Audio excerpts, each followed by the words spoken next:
Ake sibingele bazalwane egameni likaJesu Kristu waseNazaretha. Siyambonga uNkulunkulu osenzela umusa ukuthi siphinde sihlangane futhi. Yes, as promised, besithe sizohamba sibe nochungechunge la sibuka khona into bekumbatha nento yokugqoka ebandleni likaNkulunkulu okanye kukhona yini izwi lenkosi that guides us noma lingasilekelela ngako ekuthenini sikwazi ukuqonda ukuthi kufanele simbathe sigqoke kanjani singabantwana bakaNkulunkulu. Now again, I don't wish to be too long, though I struggle a lot at time. So let's look at principle number 1. In our previous videos, if there's some principles out 3 that I see in scripture that can guide us, telling him, see, singabazalwana okanye uNkulunkulu ukugqoka mhlawumbe kwembatha angakuthokozela. So principle number 1 then comes from the book of Genesis chapter 3, verses bani ngambe ngizotshela manje but chapter 3 but ufundeka kanje uthi then the eyes of both were open, amehlo wabili avuleka, and they knew that they were naked, base bazi ukuthi bahambaze noma banqunu. Amen. And basically it is because and they sewed fig leaves together and made themselves loin cloths, or rather they made for themselves belts or girdles. Amen. So chapter 3 loyo verse 7 kulokhuzana kuGenesis bantwana bakaNkulunkulu. Now ke sifundani la nje kancane la sibone khona, sibone ukuthi nampa abantu the first human beings on earth, Adam and Eve, they are noticing ukuthi sebeqala ukuba nokuqonda nokwazi ukuthi banjani banqunu. So irresponse yabo ithini? Irresponse yabo ithi sinqunu. Then they put something together. Izwi lenkosi lithi it is loin cloths. Amen. Amanye azothi izabhinqo uma ufunda ngesizulu, amanye azosho okuhlukile nokuhlukile mzana, kodwa lezi zabhinqo zabo bazikhande bazenza ngamaqabunga. Amen bazalwane. But esikubonayo ukuthi bafihle loin, because the loin area is the area around the genital, lindawo le engasesithweni sakho sangasese. Amen. So that area, so bakhava leyo ngxenge leyo. Amen bazalwane. So ke sibone response yabo banqunu benze njani, but asifihleni la. Amen bazalwane. So bayafihla lapho. But I want us to continue bantwana bakaNkulunkulu, singabuki lapho kuphela, but sibuke futhi ukuthi uNkulunkulu mayisekuthola lokhu yena wenze njani phakathi kwezinto eziningi uNkulunkulu azenzile. Wabaqalekisa okanye wakhuluma indaba ukuthi uzokhulela kanzima lo munye osebenza umhlaba, inyoka nayo yathola isijezo sayo. But there still is a problem bazalwane, and what problem is that there still is a problem of nakedness. Bona bayixazulule ngokuthi bahlanganisa amaqabunga, but then God needs to give them a more permanent solution, or rather a more long-lasting solution. So ladies and gentlemen, if you continue to read down it, and the Lord God made for Adam and for his wife garments. So the garments lapha can be also translated as coat, can also be translated as dress, can also be translated as tunic. Tunic is of skin and clothed them. Yes, right? So uNkulunkulu bona bayikhandela izabhinqo, kodwa uNkulunkulu yena wabambathisa. Lezoshilo mhlambe lesizulu lizothi wayebesebambathisa okanye ebagqokisa. Amen bazalwane. So we're looking at how men and how God respond to with the same situation. So indoda okanye umuntu mayezibona ukuthi unqunu ukhandisa bhinqo, kodwa uNkulunkulu mase ebona umuntu enqunu njani uyambathisa. So already we are seeing a difference in how God responds to the issue of nakedness between umuntu kanjalo futhi noNkulunkulu. uNkulunkulu uresponda ngokuthi abanikeze isambatho okanye bambathise umuntu yena ovela wathola isibhinqo. So emehlweni omuntu ukufihla ubunqunu noma the important part again ongifihle lapha isitho sami sangasese mhlambe futhi most likely because loins are not only the front part but also the back part will form part of the loin area.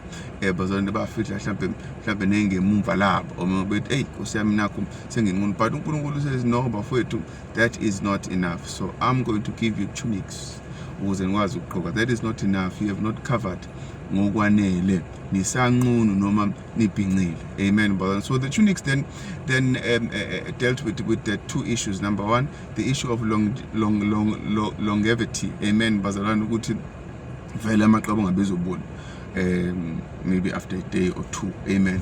Kodwa wabakhandela ngesikhumba. So isikhumba sohlala ngesikhathi eside, so which means that they will be covered for a long time. But also another different group which is key in the principle that I'm going to share shortly, is that God gave them into ekwazi engakhavi kuphela the genital area noma isitho sangasese, but it covered more than that. Amen, bazalwane. Now it is important for us to get an idea of how much did it cover. We already know that Adam and Eva bona bafihla izitho zabo zangasese, mhlawumbe nezinqa zabo bayifihla, kodwa uNkulunkulu kuyacaca ngoba lithi izwi lenkosi abazangena bakhandele nabo izabhinqi, which are lawn covering made of skin, but he gave them garments. uNkulunkulu wabanikeza izambatho, uNkulunkulu wabanikeza izingubo, uNkulunkulu wabanikeza ama-tunic. So these are not different garments abenzela bona, but ngibala nje ukuhluka noma ngisebenzisa amagama ahlukile to sort of refer to one thing so that we can get a comprehensive understanding of ukuthi kwakuyinto enjani uNkulunkulu ayisebenzisayo ukudila ne-issue yobunqunu. Amen, bazalwane. So we derive principle number 1 la, and principle number 1 is very important when it comes to ukugqoka, bazalwane, because nanoma yini into esiyenza singabantwana bakaNkulunkulu noma siyenza nje singabantu emhlabeni, once we lose the reason why it was done, or rather the reason why it is there, the reason why it exists, then sigcina sesi-abuse noma sesiyenza ngendlela engekho right leyo nto. Ukumbatha kithina abaningi, it is a fashion statement, abanye it is a statement of ukukhombisa ukuthi ngigwileke kangakanani, yabona. So it is also a status statement. So ukumbatha can mean affiliation, ukuthi associated nobani. So izingubo, they have many meanings esikhathini esiphila kusona njengamanje. Ukugqoka has many representation, it represents a lot of things. But ukona wonke lawo ma-representation that ukugqoka represents, fanele singakhohlwa the primary purpose why umuntu egqoka even in the first place. Sizalwa singambethe, but masifika emhlabeni siyambatha. So sikhona isizathu kisona esenza ukuthi umuntu ambathe. Now it is a principle whenever you see something in the Bible or anywhere nanoma yini enziwayo, if you want to understand why it was done so that you can do it properly, it is always important to go back to the first time that thing was done, so that you understand ukuthi lo nto yayikade yenzelwani. So namhlanje siyabona ukuthi ukufika noma i-introduction yezingubo noma yokumbatha noma yokufihla noma yokuba nento esemzimbeni wakho yavela ngoba kwakufanele kufihlwe ubunqunu bomuntu. You had to cover your nakedness. So principle number 1 ithi uma singabazalwane sizogqoka noma singabantu, kodwa ke ngoba ngikhuluma namakholwa abantu bayele bana uNkulunkulu babo, but uma ngikhuluma ngamakholwa specifically, principle number 1 that we must be careful of, noma that we must consider uma sizogqoka izimpahla, ukuthi into igqokile must cover your nakedness. So into igqokile fanele ifihle ubunqunu nomubuze bakho. Are we together, bantwana bakaNkulunkulu? Now again, with that being said, bazalwane, we then have another problem with this principle. The principle in itself is not problematic, kodwa i-problem esinayo ukuthi we have different understandings of ukuthi yini ubunqunu. So already from Genesis chapter 3 sifunda a thing or two ngokuthi ubunqunu buyini. Amen. Not ngokwakaZulu, not ngokwase-South Africa, not ngokukaXolani, not ngokwami, not ngokwakho, not ngokwase culture ethile nani, ngoba lapho kuhlukile sonke we have different views of ubunqunu. Bangigege zi-right, ayukho unqunu, you only become unqunu when you are fully exposed, you have nothing on the flesh. Abanye bazothi hayi once waqala kwavela into ethile. So we have different standards all over the world, and even within South Africa, even within KZN, we have different standards. Ngoba ngise KZN mean of ukuthi ubunqunu buyini na. Kanje namakhaya, ikhaya nekhaya zifuna kwami nje mina khona izinto ngeke uze uzigqoka ngoba ngathi hayi ubunqunu uma unje, kodwa uthola ukuthi komunye umuzi bazothi hayi no, that's enough, that's not a problem, that is acceptable covering. So again, already sesifundile ke ngoGenesis chapter 3 into ethi akwanele ukufihla around your loins kuphela. Mangithi loin is around the waist covering. Mangithi waist mhlambe lezi ngeke isitho sakho sangasese izinqa yabo nje leyo area leyo awanele ngoba izinto inkosi ziveza ukuthi Adam no Eva bafihla leyo ngxenge kuphela, kodwa uNkulunkulu mayisephendula ebalekelela yena ebanikeza a solution to nakedness. God gave them something that covers a larger portion of their body, which was into esangubo. Mangithi ingubo angisho ingubo yombatha, but ngisho ingubo yokugqoka, wabanikeza into esashuniki. Bazowazi ke amashuniki abaningi ngana wonke umuntu uyawazi, kodwa mina ngisafunda isikole la ngangifunda khona amabanga ngaphansi kokufaka ama-tunic. So I have an idea of a tunic, and I did a couple of searches online to see the development of tunics over the years, and they are more or less the same, just different designs. God, there's one thing that is common ama tunic of all times and of all ages. Barcelona, they never exposed isisu okanye the area around isisu sakho ngaphambili nangemuva nasemaceleni. So ke mangirefer to ama lengths bazalwana ukuthi kusuka la kuye la ngisho all around your body. They never exposed the chest. That is also something that we see ngama tunic. Now again, the question is ayifika kuphi le tunic yakhanda uNkulunkulu noma le ngubo uNkulunkulu abanikeza yona ayifika enqaleni, yayifika yayiphela emahlombe, yayifika iwakhava amahlombe neingalo noma yengayikhava ingalo, yayi one arm, yayi two arm, yayi off shoulder, yayi sleeveless noma yayi long sleeve. Asas, it's difficult to know that, Barcelona. We would have to go and be with or Adam, or we would have to go to Spalel. But what then is true of every tunic that has ever been made, and in from somewhere, is that it always covered. No tunic has not covered your area above your waist, which is sisu, the immediate area above your waist. All tunics covered in Barcelona is full. Now again, asengahluka ke over the years khona mina sleeveless, mina nje mase mangikhula I say sleeveless, but that is millions or thousands of years after. But one cannot be dogmatic and confidently say ayifike entangeni, most likely masibuka ukugqoka kwasemandulo, kodwa you cannot confidently say ukuthi nale yakhanda uNkulunkulu ayinjalo ngempela. You cannot confidently say ukuthi yayinazi ingalo noma ingenazi ingalo. It is hard to say, bazalwane, mangithi ingalo ma-sleeves, amen. Kodwa one thing that we know for sure, that you can be sure of any dress of ancient time, that you know of any garment that was referred to as a tunic or that was referred to as a dress, bazalwane, it always covered a large portion of your upper body. So ke ithini ke lento kuthina, so ithi into kuthina umuntu yena ubunqunu kubena kuyena wayabona ukuthi fanele afihle into zakhe ama private areas akhe, uyabona. Kodwa uNkulunkulu no, cover your private area and also cover nangaphezulu. At least from a pastoral advice, njengomfundisi mina would say, make sure that you cover your chest area. So we want us to be very slow as we go through this process so that we understand it properly. Now your sleeves, I don't know, it is up to you, but be careful, or rather make sure that you are covering your chest. So now must it cover your chest? You say now cover amabele, your cleavage must be covered. Yes,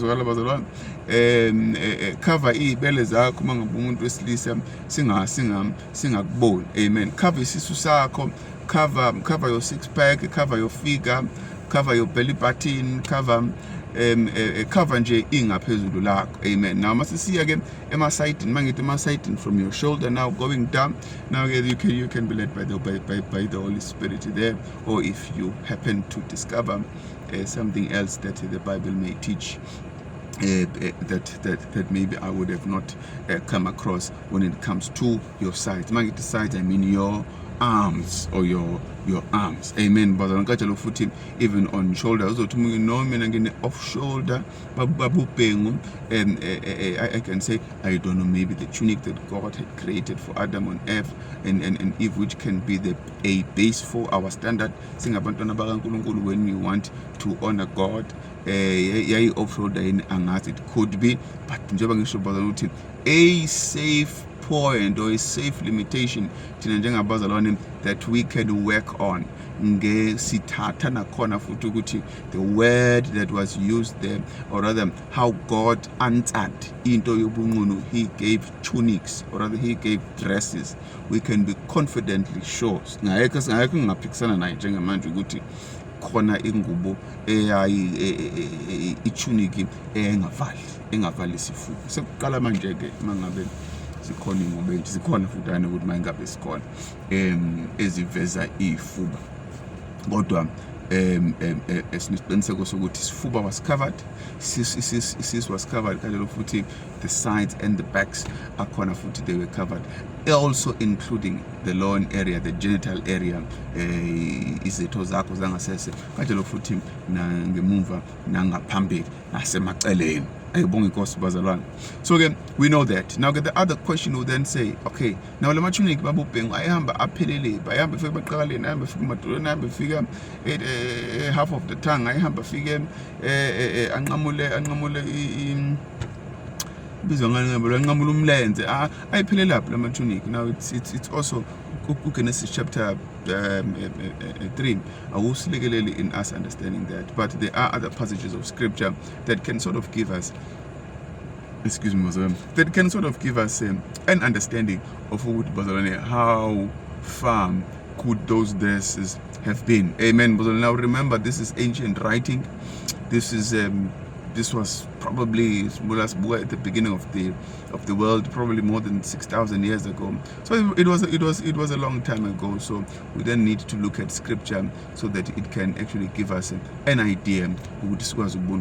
What would God then consider to be, or rather, what length could Adam no ever in terms of ubude balezi ngubo ababenikezwe uNkulunkulu ezasikhandwe ngesikhumba sesilwane noma salamatunic ayemade kangakanani. Now for us to then understand that, I went then through a series, or rather not through a series, through an exercise of ukubuka ukuthi okay, uNkulunkulu la Genesis chapter 3 wayefuna ukufihla ubunqunu noma wayephendula inkinga esivelele manje ukuthi fanele kufihlwe ubuze babantu, fanele kufihlwe ubunqunu babantu. We already understand ukuthi ubunqunu includes the genital area, izitho zakho zangasese nabo futhi umuntu waye-understand lokho. Now we already know from ukuthi uNkulunkulu wabambathise ukuthi akazange azafihle kuphela i-area yabo le engapha kulezi zidawo ezibucayi, but wabakhava futhi uNkulunkulu nangaphezulu. So sesiyakwazi lokho manje. Esingakwazi-ke njengamanje ukuthi le ngubo noma le tunic le uNkulunkulu ayebanikeze yona eyihamba ize iphelele.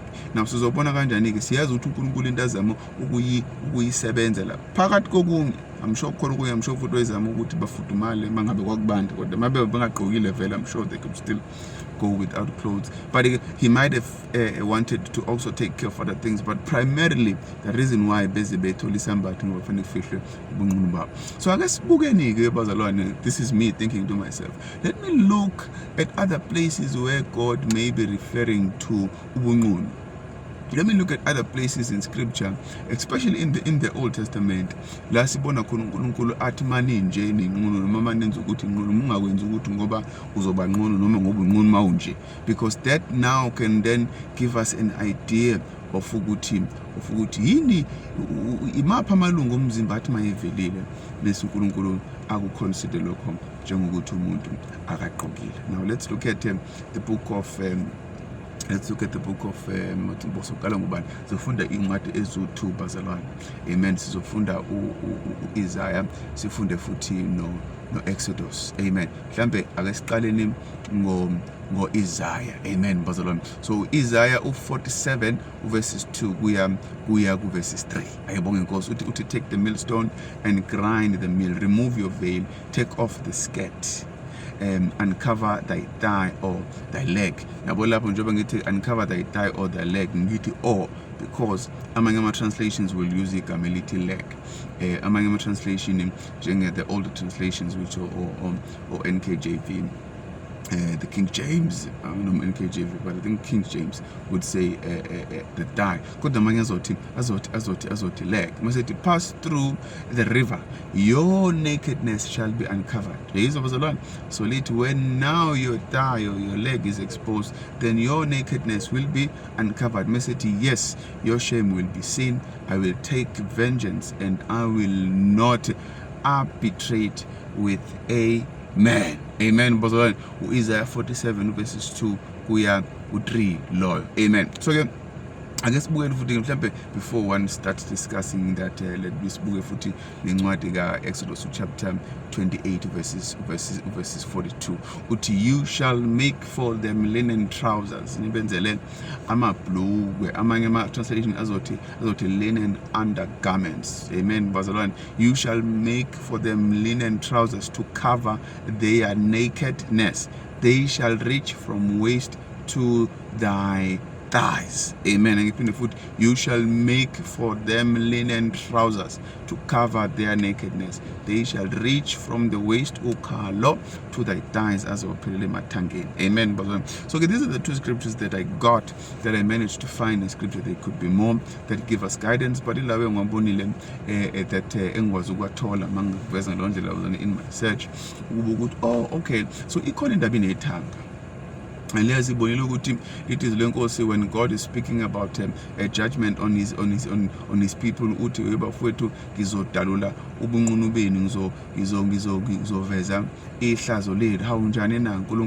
Among other things, they will be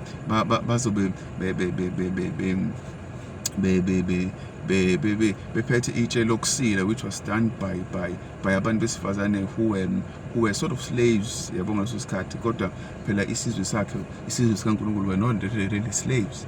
So ukhombisa into ukuthi uzoba degrade, uzobehlisa from a position of power and influence. But part of that uNkulunkulu asho uthi phakamisa isiketi sakho noma phakamisa ingubo yakho, uveze amathanga akho, uvele ubuze bakho.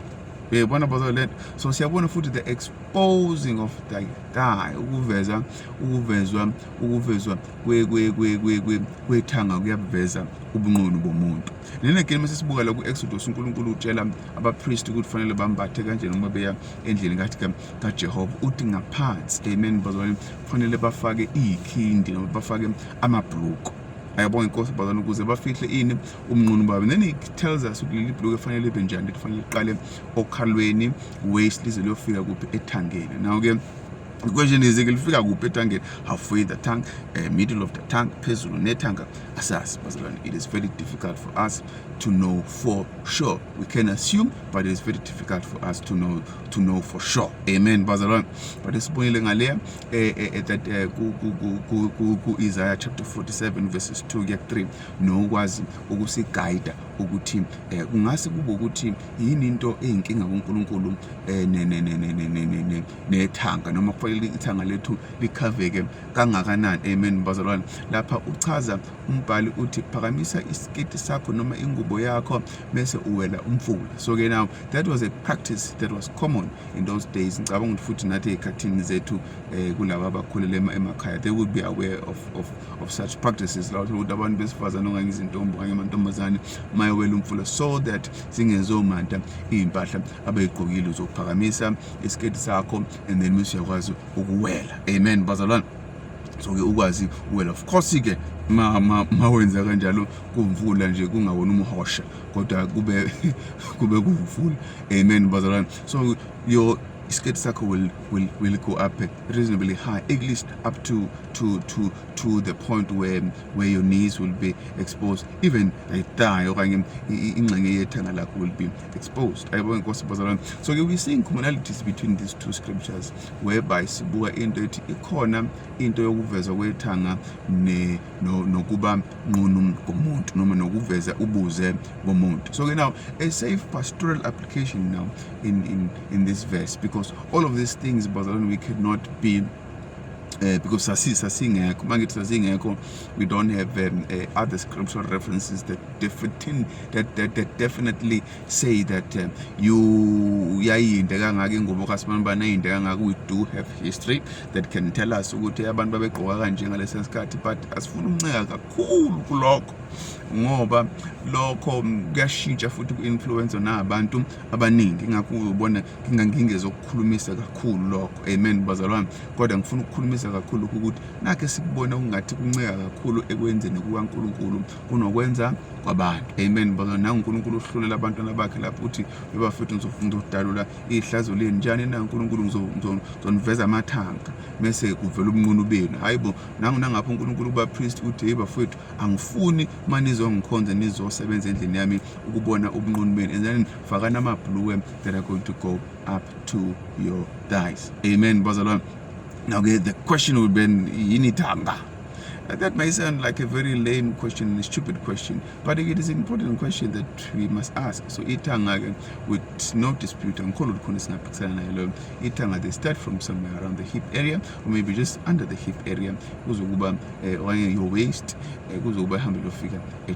so now, for us to maintain a level of covering our nakedness, let's ensure that we're covering our thighs. Let's ensure that we're covering our genital area.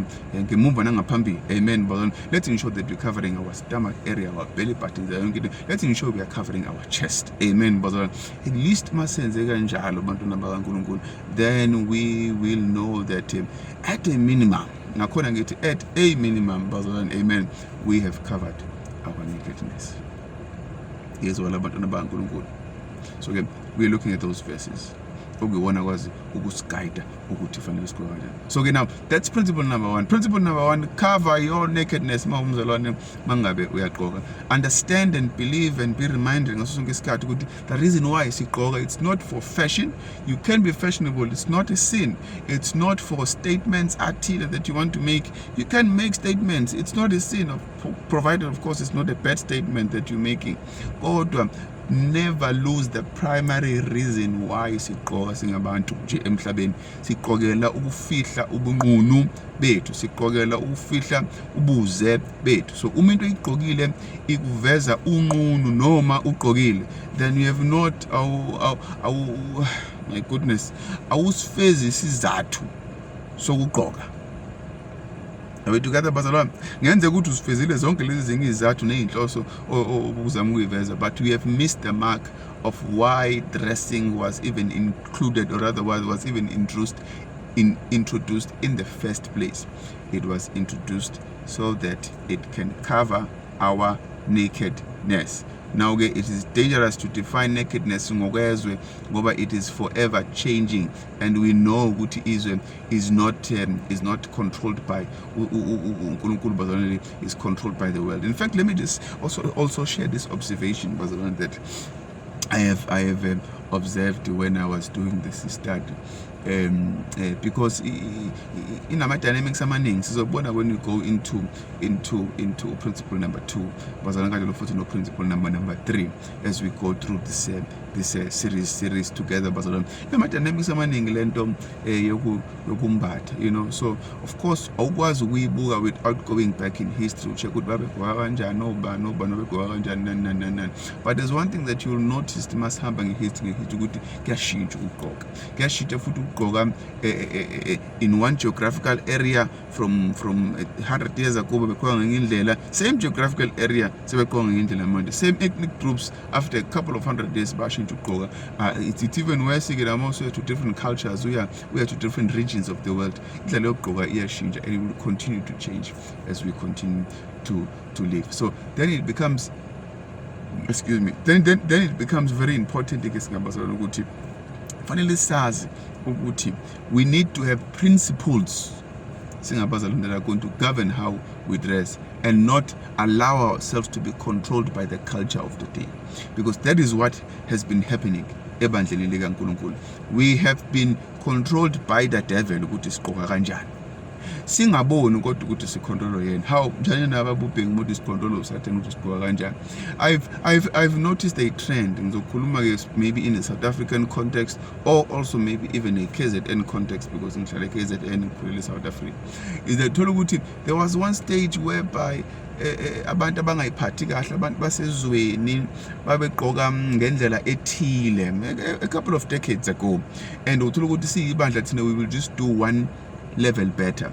Mangabe bafaka owakiki sizothi thina no thina sifaka not owakiki, mangabe bafaka izinto eziphelela emadolweni sizothina no njengebandla asifake izinto engasezansi kwamadolo, zinyuka into zabo kube ukuthi zifika uhalf wamathanga sithi thina no thina sifake izinto eziphele emadolweni, zinyuka into zezo sikhuluma ngezo zibe manje owakiki noma zibe ama mini skirt no bum short bani bese thina no okwazi ukuveza izinga ongenanika kwehla. So we are always trying to do one level better, or rather two levels better than izwe. So indirectly usathane is controlling us nge-remote ukuthi sigqoka kanjani thina njengabazalwane. He makes the world bad, we just fight to be better. He makes the world even worse, and then we just fight to be better futhi. Ngasonke isikhathi thina silandela izwe ukuthi ongenana sibe ngcono kunalo izwe, kanti bazalwane silandela usathane. Ayabonga inkosi. But if we approach nanoma yini ke not ugqoka kuphela,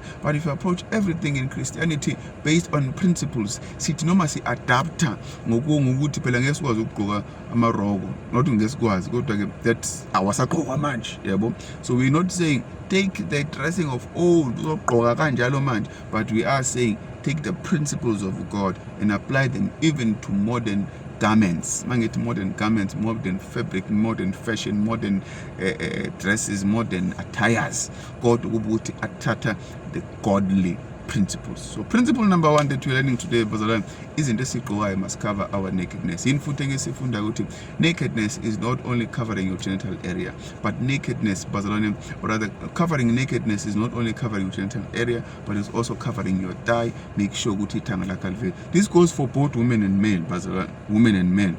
Make sure that you're covering your upper body at least up to your chest. Cover your chest. Let us not see amamasela akho, ibele zakho. Let us not see your amabele akho, umuntu your cleavage. Cover also the sides. Yes, so lama areas that show you also covering your side and also your back. Let's not see your side. This one side breast. And so show you inkuku.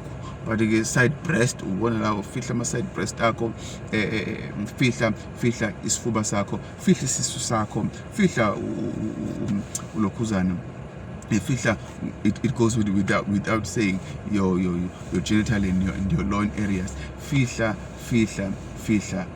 ithanga lakho. And one thing is also important about uNkulunkulu, still remember ukuthi lokhu kungabi nqunu kwethu noma lokhu kufihla ubunqunu bethu fanele bube maintained in every activity and maneuver and movement that we do throughout the day. Ngezwakala abantu baNkulunkulu uthini mabubhengu mawusho njalo ubuye ukhulume nesingisi ungidide mina ngixolele bazalwane abazali bami nami bawethu baze bangizamela impilo engcono ukuthi noko ngibe ngcono kunabo bangisa nasezikoleni zabelungu. So isingisi sibuye siphumele futhi ngisebenza nangaso futhi.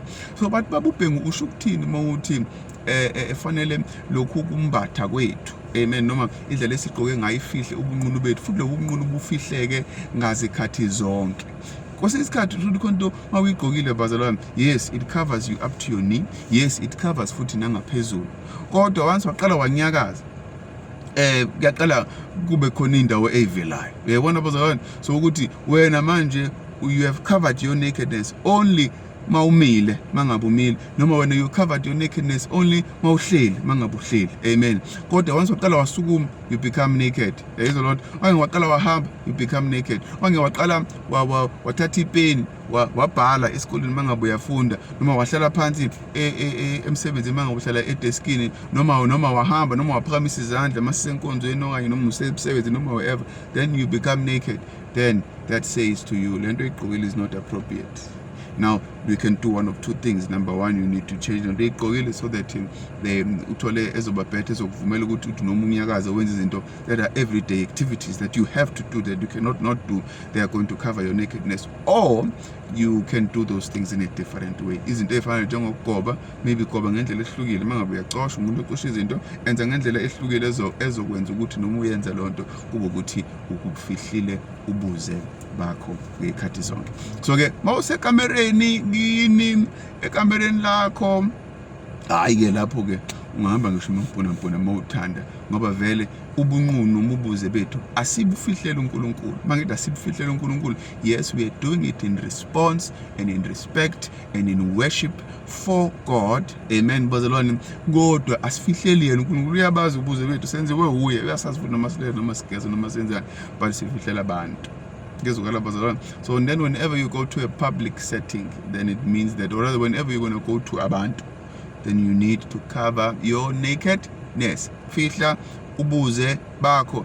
Yini ubuze na amathanga kasingabona amathanga singayibona izitho zakho zangasese singazibona izinqa zakho singabona isisu sakho singazibona isifuba sakho. Yes, kamanye ama cultures ke namanye amasonto namanye amabandla nakwezinye indawo, even including nami leli engikhonza kulona, we may then say hayi kuvale nokuthi in addition to what I'm saying now, that can then be cultural, that can be specific to a specific setting, isonto thizeni, ibandla thizeni, indawo thizeni. God, what we can see bazalwane being influenced not by our culture but being influenced by scripture, that we can say can be our bare minimum singabazalwane ilezi zinto esikade sizibala singabantwana bakaNkulunkulu, sizibala esizibona sisuggestwa la izwi lenkosi. I hope bazalwane ke iyanlekelela lento and it makes sense. It can be not really confusing, but it can take time to grasp. Amen. So yeah, we can discuss it further in the comment sections. I believe avuliwe uzobona nama ngisamusha kulezi zinto so online. Amen. So yeah, we can open them so that we can further discuss singabazalwane into ka principle number 1. Uthini na uthi cover your nakedness. Amen. Bazalwane, cover your nakedness. Sengivala abantwana bakaNkulunkulu, sengikhulumisa umfundisi manje, sengivala lokho, sengivala ngenza ukuthi these 2 minutes asele. Uyazi uAdam noEva into eyabenza ukuthi bayibona ukuthi banqunu, it's because number 1, they acknowledged their sin and they understood that they had sinned. And by besabi isono, they were conscious and aware of sin, and they were ashamed of sin. So thus they noticed ukuthi abambethe, and they were also ashamed of ungambathi kwabo. So in a culture and ezweni nasemhlabeni nakumuntu, ngikhuluma ngomuntu onganawo amahloni ngobunqunu, is a person onganawo amahloni ngesono. Ngoba umuntu owaziyo isono sakhe nosesabayo isono, no conscious of sin, because sin is in the world. Elithi lenkosi odakana sona ungiqamemango futhi umenza uNkulunkulu umqamemango uyayikhohlisa. Yebo inkosi bazalwane. But uzobona, if you look at the world and you study the world, whenever people start ungabi nandaba nesono, they start becoming naked. Whenever people they don't care about right nor wrong in the eyes of God, they don't mind being naked. So ke fanele sigadeke nathi bazalwane lento yokuthi uma umzalwane and wena unawo amahloni okubanqunu, awunawo amahloni okuveza izitho zakho zomzimba eyithile, khona indawo ongana mahloni ungazimbozi noma ungazifihli kakhulu lezi ekade siyibala la. Wena amabele akho nje ahlala obala, izifuba zakho ihlala obala insizwa, isisu sakho sihlala obala ntombazane, nawe insizwa, nawe mama, nawe bana, amathanga akho nje, they are just there exposed for anyone and for everyone. Now within a public setting, even now ngemase sikhuluma ngokukhulumulelana emakamereni, wena awunankinga ukukhululela nanombani, uvezela ubuze bakho nanombani, you don't mind wena, and futhi ngempela you don't mind it badla Nkosi yami. Now let's say something. It says something about your consciousness of sin. It says something about your awareness of sin. It says something about you not having a problem with sin in your life. Because bonke abantu abasesaba isono, bonke abantu who are conscious of ukuthi siphile esonweni and we don't want ukuphambana nentando kaNkulunkulu bayisaba into ebunqunu. So let's be careful ke bazalwane egameni lika Jesu. Siphile ezweni elingamsaba uNkulunkulu, siphile ezweni engamfuna uNkulunkulu, enganandaba noNkulunkulu, ubona futhi nangendlela enganandaba ngayo nokuba nqunu. So principle number 1, as we close, we'll see you again for principle number 2 is masimbatha sigqoka singabantwana bakaNkulunkulu, let's make sure that we cover our nakedness. May the good Lord bless you. Asiboneni futhi ke ngokuzayo. I please ask abazalwane, this is a content for abazalwane. If you're not umzalwane, you're not interested, please do not comment. Mangabe uyabona ukuthi lento ayihambisani nawe futhi awufuni yakudina uyaxabanisa nayo, ungakhomenti mfowethu. Uma ukhomenta ngeke sikuphendule. Kodwa mangabe umzalwane you say babubhe ngabantu understand more, please explain more. You can pose your question and then we can answer the question to the best of our abilities. We'll stay in scripture, of course. Mangabe futhi nawe umzalwane uyabona ukuthi lo baba lo uyabheda, ayikho lento ayishoyo, nomfuthi you don't need to take lento show lo baba, ungasiqhubekela nje nempilo yakho akonakele lutho. Amen. But on the part, what then becomes very important, that be convinced in your heart with whatever it is that you believe in. Ungabazi ngoba uyisono lokho. May the good Lord bless you. Asiboneni for principle number 2. God bless you. Amen.